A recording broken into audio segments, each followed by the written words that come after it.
ഇതൊക്കെ നോക്കി ഇപ്പൊ ഇവിടെ ദുബായില് അന്ന് തുടങ്ങി നമ്മൾ ലീഗ് നേതാക്കൾ പങ്കെടുത്തില്ല, സാദിഖലി ഞങ്ങൾ പങ്കെടുത്തില്ല, UDF പങ്കെടുത്തില്ല, വലിയ വിമർശനം ഉണ്ടായി. എങ്ങനെയാണ് അതിലൊക്കെ ചെയ്യുക? എന്നിട്ടോ ഇപ്പൊ എന്താ അതിന്റെ സ്ഥിതി? നിർത്തി. വലിയ വർത്താനം പറഞ്ഞാൽ എവിടെ ദുബായിലുണ്ടോ? ഓൺലൈനിലേക്ക് മാറ്റി. നട്ടാ നുണക്കാത്ത പൊള്ളു അറിയാം. കുറച്ച് നേരത്തിന് വേണ്ടി ആൾക്കാരെ തെറ്റിദ്ധരിപ്പിക്കാനേ. കുറച്ച് നേരത്തിനല്ല ഇത്. സഭ പിരിയണതിന് മുമ്പ് പൊളിയണ പൊള്ളു അറിയാൻ പാടുണ്ടോ?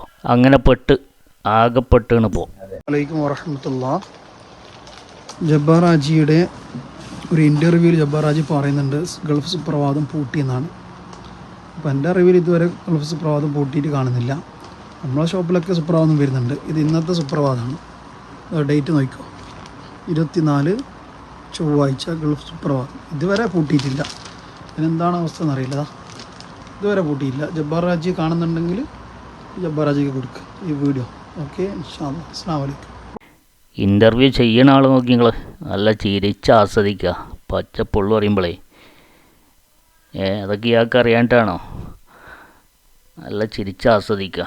സ്വപ്നം, ഭയങ്കര സ്വപ്നം തന്നെ കേട്ടോ. ഇപ്പോൾ ഒരു ഹാജി പറഞ്ഞിട്ട് എന്താ സുപ്രഭാതം നിർത്തലൊക്കെയാണെന്ന് പറഞ്ഞിട്ട് ആകെ വൈറലായി പ്രക്ഷേപം ഉണ്ടാക്കിയാണ്. അത് വെറുതെ പറഞ്ഞുണ്ടാക്കുകയാണ്. അതൊന്നും സത്യമല്ല. ഗൾഫിൽ നിർത്തിയിട്ടില്ല. ഞാനൊരു മുസ്ലിം ലീഗുകാരനാണ്. നമ്മുടെ മണ്ഡലത്തിലെല്ലാം വർക്ക് ചെയ്തിട്ട് അതുപോലെ KMCCയിൽ വർക്ക് ചെയ്തിരുന്ന ആളാണ്, ഇപ്പോഴും ഉണ്ട്.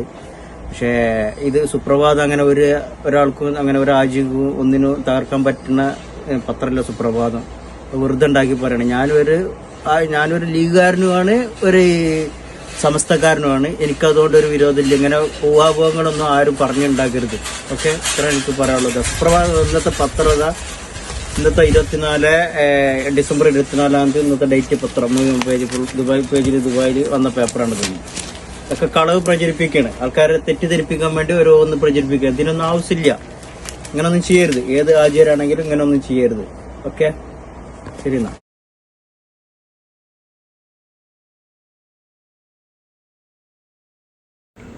ഈ പത്രങ്ങളൊന്ന് ജബ്ബാറിന് എത്തിച്ചു കൊടുക്കണം. ഇത് 19 തീയതി മുതൽ 20, 21, 22, 23, 24 ഡിസംബർ 24 ഇന്നത്തെ പത്രം വരെ ഉണ്ട്.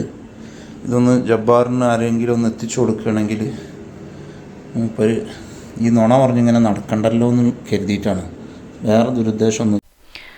ഇങ്ങനെ പച്ച പൊള്ളു പറഞ്ഞപ്പോൾ ആൾക്കാർ വിളിച്ചു നോക്കി. ആൾക്കാർ വിളിച്ചാണ് ഇയാളെ ആൾക്കാരനെ വിളിക്കണത്. കാരണം ഓൽക്ക് പിടിച്ചിട്ടുണ്ട് ആൾക്കാരുടെ ഇടയിൽ. അങ്ങനെ ലീഗുകാരനെ വിളിച്ചപ്പോൾ അയാളുടെ പ്രതികരണം നോക്കി.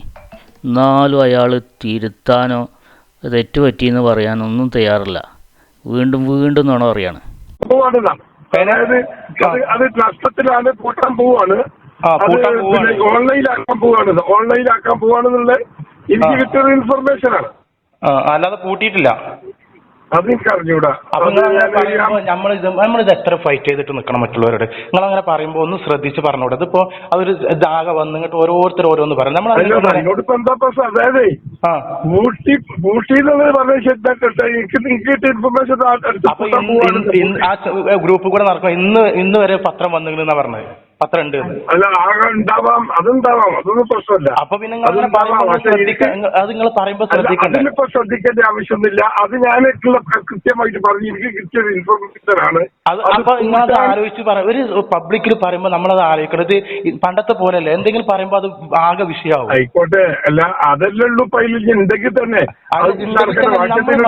നമ്മൾ മറ്റുള്ള ആളുകളോട് ഫൈറ്റ് ചെയ്ത് നിൽക്കുന്നത്. അതിന്റെ ഇടയ്ക്ക് നിങ്ങൾ ഓരോന്ന് പറഞ്ഞു. ഇത് പണ്ടത്തെ കാലല്ല. അപ്പൊ നിങ്ങൾ ശ്രദ്ധിച്ച് പറഞ്ഞിട്ടുണ്ടെങ്കിൽ നമുക്കിതൊക്കെ എന്താ ചെയ്യാ, ഇതിങ്ങനെ എന്തെങ്കിലും പറയുമ്പോൾ നമ്മളോട് അതിങ്ങനെ മറുപടി പറഞ്ഞു കൊടുത്തിരിക്കണം. അത് നിങ്ങൾക്ക് വിഷയം ഉണ്ടാവില്ല. നേതാക്കന്മാരായ നിങ്ങൾക്ക് വിഷയം ഉണ്ടാവില്ല, ബാക്കിയുള്ളവർക്ക് വിഷയം. അപ്പൊ അത് ശ്രദ്ധിക്കണം. നല്ലതാക്ക പറയണേ. ഓക്കെ ഓക്കെ എന്നാൽ ഇതാണ് അവസ്ഥ. ഇവരാണ് ആദർശ സംരക്ഷണ സമിതിൻ്റെ ആളുകൾ. എന്തുകൊണ്ടും ആദർശ സംരക്ഷണ സമിതിക്ക് കിട്ടിയൊരു മുത്താണിത്. ഒരു 4-5 ഇൻ്റർവ്യൂ ഇയാളെ കൊണ്ട് ഇനി നടത്തിയാലേ ജനങ്ങൾക്ക് കാര്യങ്ങൾ കൃത്യമായിട്ടുണ്ട് ബോധ്യപ്പെടും. നടത്തിയെടുത്തോളം അങ്ങനെയാണ്. പരിപാടി നടത്തിയെടുത്തോളം പെട്ടുകയാണ്. നോക്കി ഇങ്ങോട്ട് സമസ്തൻ്റെ ഒരു കറാമത്ത്. മഹാന്മാരായ പണ്ഡിതന്മാർ പറയുന്നത് വെറുതെ ഇടും. എത്ര നല്ല വാചാലനായ പ്രഭാഷകനാണ് പൂക്കോട്ടൂർ. മൂപ്പര് ഈ അടുത്ത് പരിപാടി നടത്തിപ്പെട്ട സംഭവം ഇതിനു മുമ്പ് ചരിത്രത്തിൽ എവിടെയെങ്കിലും ഉണ്ടായിരുന്നോ? പറയണ മൊത്തം അബദ്ധവും കളവും അതേപോലെ തന്നെ ഇയാളും ഇൻ്റർവ്യൂ കൊടുക്കും തോറും കൊളാകുക. മറ്റാളുണ്ടല്ലോ ആദർശേരി, മൂപ്പരവസ്ഥ ഒന്നാലോചിച്ച് നോക്കി. ഇൻ്റർവ്യൂ കൊടുത്തോ അവിടെ കൊളാകുകയാണ്. എന്നാൽ ശരി, ഓക്കെ എന്നാൽ. അസ്സലാമു അലൈക്കും.